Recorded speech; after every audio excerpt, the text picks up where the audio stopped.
it's Allie with Seattle Coffee Gear, and today we're here to talk about the new grinder from Eureka. It's the Mignon XL. So if you're familiar with the Mignon line, this should look familiar. We've got a new design underneath or inside the body. Still have your 300-gram hopper up top, so that will work with any of the models.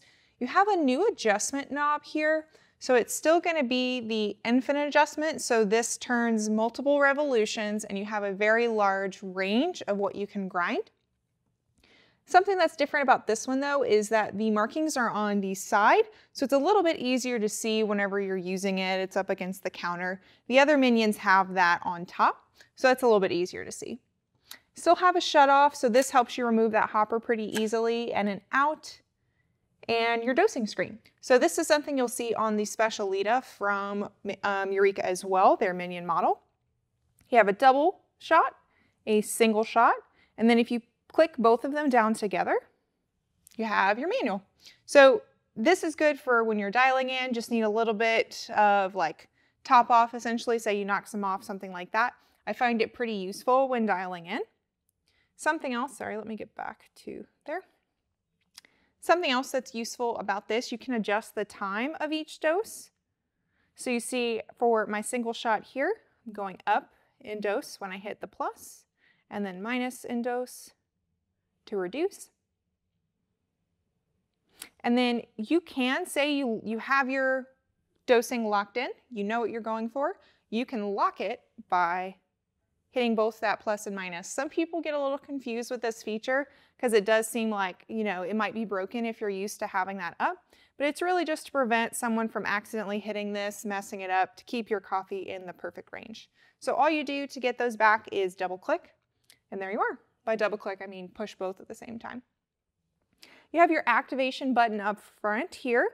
This is what the portafilter pushes in to activate that grind, start your dose. It does have a portafilter holder, and this is something I really like about these grinders, to hold it into place. It's adjustable too. This one comes with an adjustable portafilter fork, so you can use many types of portafilters rather than just one, or maybe have one awkwardly fit. So see, it fits in there nicely. The lip up top holds it in place. This is how you adjust it. The fork here at the bottom comes off, so I'll just go ahead and take that off to show you. Just lifts off like this. Your adjustment can be done here at the bottom. There's a little screw and you can move this up and down to give yourself more or less space. This is new as well. They've updated this fork to have like this little padding on top. It will make it a little bit less sharp, because that was something you can notice it was a little sharper on the edges. And I feel like it just secures this in place on the grinder as well. Just a little bit better, not as slippery, more like grip to it. Yeah. Overall, the design is essentially the same on the outside. You are going to notice that it's a little bit taller here than the regular Mignons, but really only by like an inch, maybe not even an inch. But yeah, another thing about this grinder that really I should have started with this, it's from the new line from Eureka, the Gold line or the Oro line. This is going to be their new line that they're launching, the kind of their premium brand. So they've added a few things in this. They've kind of put a bunch of what the home grinders were like, kind of squished them all together. So we have 65mm burrs inside of this grinder, which is pretty big for such a small body. Yeah, so it does have sound deadening in it, so I'm just going to go ahead and let you listen to that.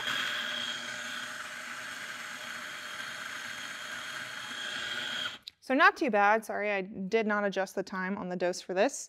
Not too bad, especially if you're comparing it to something that doesn't have sound insulation. That makes a big difference. And it's in a low tone too, which is always nice. Sometimes they have like a high-pitched tone, which can be a little bit more frustrating early in the morning. And then I made a mess there.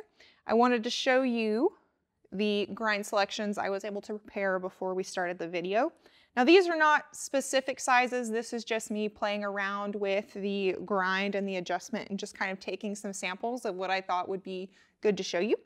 So whenever I first pulled this out, it was dialed in for espresso, and this is where we were at. So a pretty fine grind. Sorry, let me see if I can get that a little bit better to you.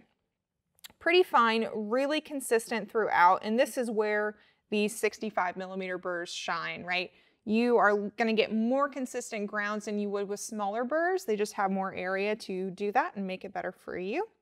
I went a little bit finer too. I just wanted to see where some of the clumps really start to show. Now, it should be rare for you to have to go this fine unless you have some like older coffee or something that you're working with.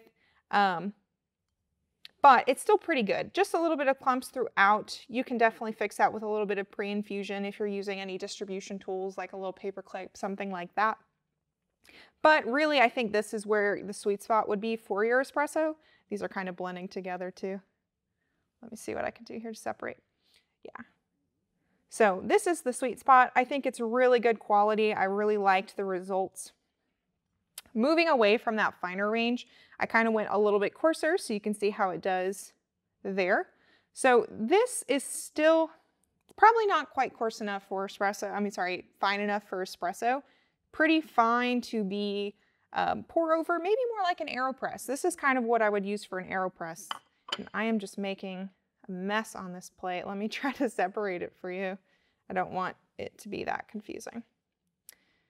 Yeah, so pretty even overall still. I'm not seeing much change in the consistency at this point. Moving on, this is more like your pour over grounds. Here is what I would say. Still consistent. I was surprised. Usually on some other grinders, once you get out to this range, it starts to lose that. But nice burrs, nice 65mm burrs. They'll keep it in that nice range for you. So they have this term that they use, granulometry. Sorry, it's hard for me to say, but meaning these at the granular level are going to be very consistent throughout, and that definitely shows. So this is the coarsest I took it. You could go coarser. This wasn't at the max. I just felt like this was a good enough example for what we were going for. This is more like drip, maybe even a little bit coarser than drip. Still consistent. You start to get a little bit more chunks throughout, but overall, yeah, I could see a few little fines in there from our previous grind sizes, but not bad. Overall, it just shows you it's got a really nice range throughout and can be consistent throughout those different grind sizes, which is what you want for espresso. Yeah, I'm trying to think, is there anything else you'd like to know about this grinder? Don't think so. Oh, you know what? Let's talk about retention. So I count retention as when you shut this little hopper off, because this is the best way to measure how much coffee is left in the chute and the burrs. Retention is usually talking about just what's left over in the burrs. And really, if you're not familiar with that term, retention, it is the amount of grounds left in the burrs. And if you have it sitting there for longer, it can make an influence on the way that your shot tastes. So some people are really sensitive to that and want something that has least amount of retention. Bigger burrs is going to mean more retention though. So whenever I did this before, it was about a shot's worth. I'll go ahead and weigh that out. That's why I brought my scale here. Okay, shut that off and we'll see how much is left over.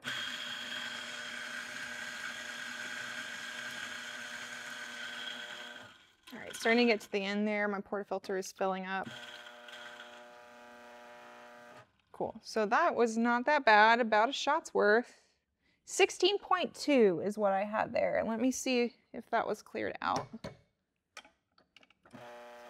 Yeah, for the most part cleared out. I'm still getting a little dust here and there, but not bad at all. That's pretty low. And that's, like we said, right, there were still some unground beans in there that would not typically count towards your retention, but just for our purposes.